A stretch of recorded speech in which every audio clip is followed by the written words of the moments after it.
tentative de coup d'État en Guinée-Bissau, le calme est revenu selon le président.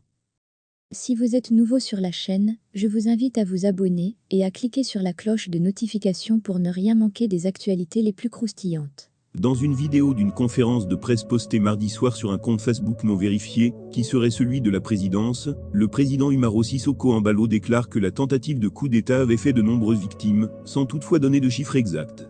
Il ajoute que certains des auteurs de l'attaque avaient été arrêtés. Sur un autre compte Facebook vérifié, le président a posté une photo de lui-même assis à côté d'un homme en treillis militaire, avec pour légende « Le calme est revenu en Guinée-Bissau ». Que s'est-il passé ? Des coups de feu ont été signalés autour du palais présidentiel mardi après-midi. Le président et le Premier ministre auraient participé à une réunion de cabinet à l'intérieur du bâtiment. Un témoin en Guinée-Bissau avait déclaré à BBC Focus Africa que les militaires et les policiers se sont rendus sur les lieux où les hommes armés tiraient, à la suite de quoi un policier a été abattu. Les écoles et les bureaux ont été fermés, et l'armée a été déployée dans les bâtiments gouvernementaux. La fusillade entre des assaillants non identifiés et des officiers, alors que des rapports font état d'une tentative de coup d'État, a laissé les gens très inquiets de la situation qui prévaut, déclare un journaliste local à la BBC. C'était la panique, tout le monde essayait de se réfugier dans un endroit sûr. En 1998, pendant la guerre civile, 2500 personnes ont été tuées, dans des affrontements entre le général Ansuman Mané et le président, et les gens ont peur qu'un tel événement se reproduise, a déclaré Alfred Dabo. Les événements de mardi en Guinée-Bissau surviennent dans une atmosphère de discorde provoquée par le remaniement ministériel du président la semaine dernière, a ajouté le journaliste.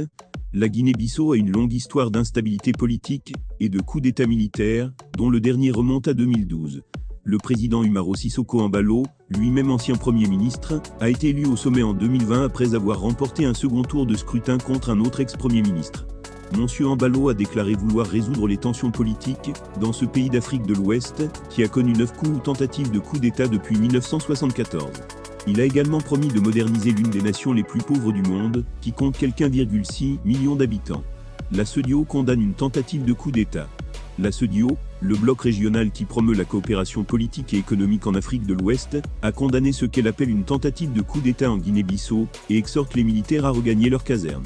La CEDEAO suit avec une grande inquiétude l'évolution de la situation en Guinée-Bissau, où des tirs militaires ont lieu autour du palais du gouvernement selon Reuters.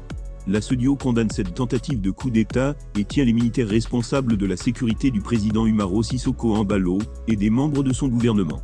Plusieurs coups d'État ont eu lieu en Afrique de l'Ouest au cours des 18 derniers mois, les militaires ayant pris le pouvoir au Mali, en Guinée et au Burkina Faso. Ces derniers jours, la CEDEAO a suspendu un autre de ses membres, le Burkina Faso, où les militaires ont organisé un putsch. Nous sommes au terme de la vidéo. Surtout n'oubliez pas de vous abonner et de cliquer sur la cloche de notification pour recevoir le top des informations et actualités au Cameroun.